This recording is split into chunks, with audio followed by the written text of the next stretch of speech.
റിലേഷൻഷിപ്പിലെ അല്ലെങ്കിൽ ഒരു പാർട്ട്ണർഷിപ്പിലെ പലതരം റെഡ് ഫ്ലാഗുകളെ കുറിച്ച് നമ്മൾ കേട്ടിട്ടുണ്ട്, സംസാരിച്ചിട്ടുണ്ട്, ഒക്കെയുണ്ട്. വ്യത്യസ്തമായിട്ടുള്ളൊരു അനുഭവമായിട്ടാണ് കഴിഞ്ഞ ദിവസം എൻ്റെ ഒരു ഫ്രണ്ട് എന്നെ കാണാൻ വന്നത്. അവർക്ക് പറയാനുണ്ടായിരുന്നത്, തൻ്റെ ഹസ്ബൻഡ് അത്യാവശ്യം സോഷ്യൽ മീഡിയ നല്ല ആക്റ്റീവാണ്. 6-7 വർഷമായി മാരേജ് കഴിഞ്ഞിട്ട്.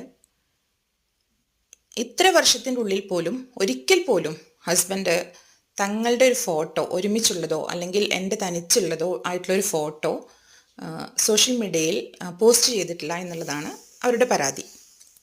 കേൾക്കുമ്പോൾ വളരെ നിസ്സാരമെന്ന് തോന്നാം. എന്തിന് അങ്ങനെ പോസ്റ്റ് ചെയ്യണമെന്ന് നിർബന്ധമുണ്ടോ? അങ്ങനെ പോസ്റ്റ് ചെയ്യുന്നതിലാണോ സ്നേഹം ഇരിക്കുന്നത്? അങ്ങനെ പല ചോദ്യങ്ങളും നമ്മളുടെ മനസ്സിലേക്ക് കടന്നു വരാം. പക്ഷേ ഓർക്കുക, അത് നല്ലൊരു റെഡ് സിഗ്നൽ തന്നെയാണ്.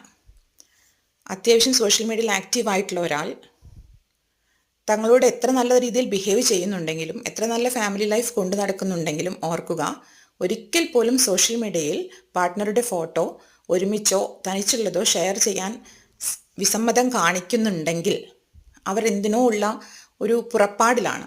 അവർ പലരെയും എന്തൊക്കെയോ ബോധ്യപ്പെടുത്താൻ, തെറ്റിദ്ധരിപ്പിക്കാനുള്ള വ്യഗ്രതയിൽ കാണിച്ചു കൂട്ടുന്നതാണ്. ഒന്നെങ്കിൽ തനിക്ക് അങ്ങനെ ഒരു റിലേഷൻഷിപ്പേ ഇല്ല എന്നുള്ളതോ, റിലേഷൻഷിപ്പ് ഉണ്ട് എന്ന് വ്യക്തമായിട്ട് അറിയുന്നവരുടെ മുന്നിൽ താൻ ആ റിലേഷൻഷിപ്പിൽ അത്രമാത്രം ഇൻവോൾവ് അല്ല, കമ്മിറ്റഡ് അല്ല എന്ന് കാണിക്കാനും വേണ്ടി മനഃപൂർവ്വം തന്നെ ചെയ്യുന്നൊരു കാര്യമാണ്. ഇത് പുരുഷന്മാരിൽ മാത്രമല്ല സ്ത്രീകളും ചെയ്തു വരുന്നൊരു കാര്യമാണ്.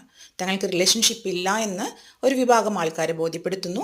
അത് പൂർണ്ണമായിട്ടും അറിയാവുന്ന ആൾക്കാർക്കാണെങ്കിൽ താൻ അതിൽ കമ്മിറ്റഡ് അല്ല, താൻ അതിൽ ഇൻവോൾവ് അല്ല എന്ന് വരുത്തി തീർക്കാൻ ശ്രമിക്കുന്നു. എന്തു തന്നെ ആയാലും അതൊരു നല്ല ലക്ഷണമല്ല.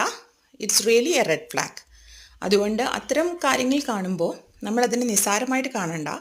അതിനെക്കുറിച്ച് ഓപ്പണായിട്ട് സംസാരിച്ച് അതിൻ്റെ ഒരു ക്ലാരിറ്റി വരുത്തുന്നതും മുന്നോട്ടുള്ള ജീവിതത്തിൽ നന്നായിരിക്കും. ബിവെയർ.